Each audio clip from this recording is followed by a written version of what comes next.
യെശയ്യാ പ്രവാചകന്റെ പുസ്തകം 57-ാം അധ്യായം. നീതിമാൻ നശിക്കുന്നു, ആരും അത് ഗണ്യമാക്കുന്നില്ല.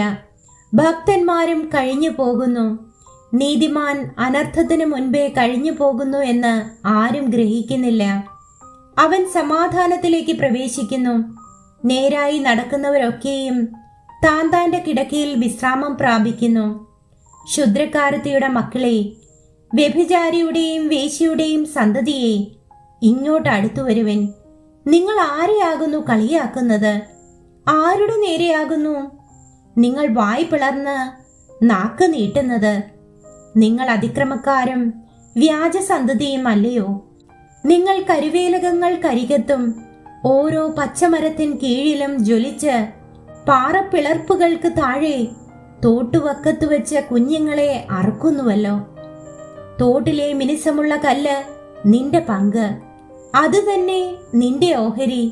അതിനല്ലോ നീ പാനീയ ബലി പകർന്ന് ഭോജനബലി അർപ്പിച്ചിരിക്കുന്നത്. ഈ വക കണ്ടിട്ട് ഞാൻ ക്ഷമിച്ചിരിക്കുമോ? പൊക്കവും ഉയരവുമുള്ള മലയിൽ നീ നിന്റെ കിടക്ക വിരിച്ചിരിക്കുന്നു. അവിടേക്ക് തന്നെ നീ ബലി കഴിപ്പാൻ കയറി ചെന്നു.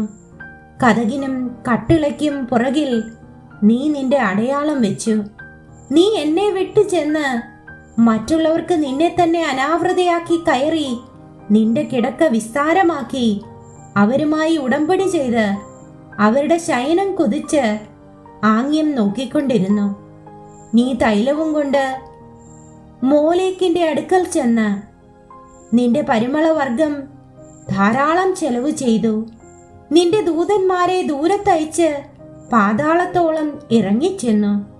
വഴിയുടെ ദൂരം കൊണ്ട് നീ തളർന്നു പോയിട്ടും അത് നിഷ്ഫലമെന്ന് നീ പറഞ്ഞില്ല.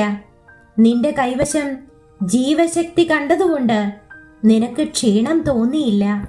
കപടം കാണിപ്പാനും എന്നെ ഓർക്കുകയോ കൂട്ടാക്കുകയോ ചെയ്യാതിരിപ്പാനും നീ ആരെയാകുന്നു ശങ്കിച്ച് ഭയപ്പെട്ടത്? ഞാൻ ബഹുകാലം മിണ്ടാതെ ഇരുന്നിട്ടല്ലയോ നീ എന്നെ ഭയപ്പെടാതിരിക്കുന്നത്? നിന്റെ നീതി ഞാൻ വെളിച്ചത്താക്കും. നിന്റെ പ്രവൃത്തികളോ നിനക്ക് പ്രയോജനമാകയില്ല. നീ നിലവിളിക്കുമ്പോൾ നിന്റെ വിഗ്രഹ സമൂഹം നിന്നെ രക്ഷിക്കട്ടെ. എന്നാൽ അവയെ ഒക്കെയും കാറ്റ് പാറ്റിക്കൊണ്ടു പോകും. ഒരു ശ്വാസം അവയെ നീക്കിക്കളയും.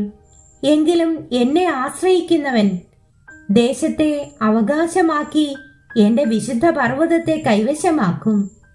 നികത്തുവിൻ, നികത്തുവിൻ, വഴി ഒരുക്കുവിൻ. എന്റെ ജനത്തിന്റെ വഴിയിൽ നിന്ന് ഇടർച്ച നീക്കിക്കളവിൻ എന്ന് അവൻ അരുളി ചെയ്യുന്നു. ഉന്നതനും ഉയർന്നിരിക്കുന്നവനും ശാശ്വതവാസിയും പരിശുദ്ധൻ എന്ന നാമമുള്ളവനുമായവൻ ഇപ്രകാരം അരുളി ചെയ്യുന്നു. ഞാൻ ഉന്നതനും പരിശുദ്ധനുമായി വസിക്കുന്നു. താഴ്മയുള്ളവരുടെ മനസ്സിനും മനസ്താപമുള്ളവരുടെ ഹൃദയത്തിനും ചൈതന്യം വരുത്തുവാൻ മനസ്താപവും മനോവിനയവും ഉള്ളവരോടു കൂടെയും വസിക്കുന്നു. ഞാൻ എന്നേക്കും വാദിക്കുകയില്ല, എല്ലായ്പ്പോഴും കോപിക്കുകയുമില്ല. അല്ലെങ്കിൽ അവരുടെ ആത്മാവും ഞാൻ സൃഷ്ടിച്ചിട്ടുള്ള ദേഹികളും എന്റെ മുൻപിൽ നിന്ന് ക്ഷയിച്ചു പോകുമല്ലോ.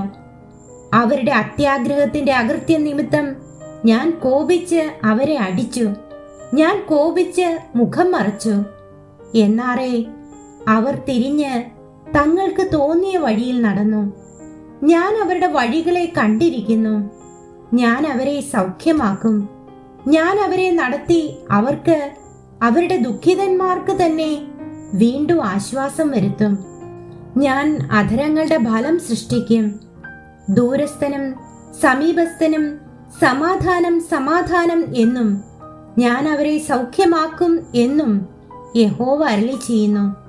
ദുഷ്ടന്മാരോ കലങ്ങി മറിയുന്ന കടൽ പോലെയാകുന്നു. അതിന് അടങ്ങിയിരിപ്പാൻ കഴിയുകയില്ല. അതിലെ വെള്ളം ചേറും ചെളിയും മേലോട്ട് തള്ളുന്നു. ദുഷ്ടന്മാർക്ക് സമാധാനമില്ല എന്ന് എന്റെ ദൈവം അരുളി ചെയ്യുന്നു.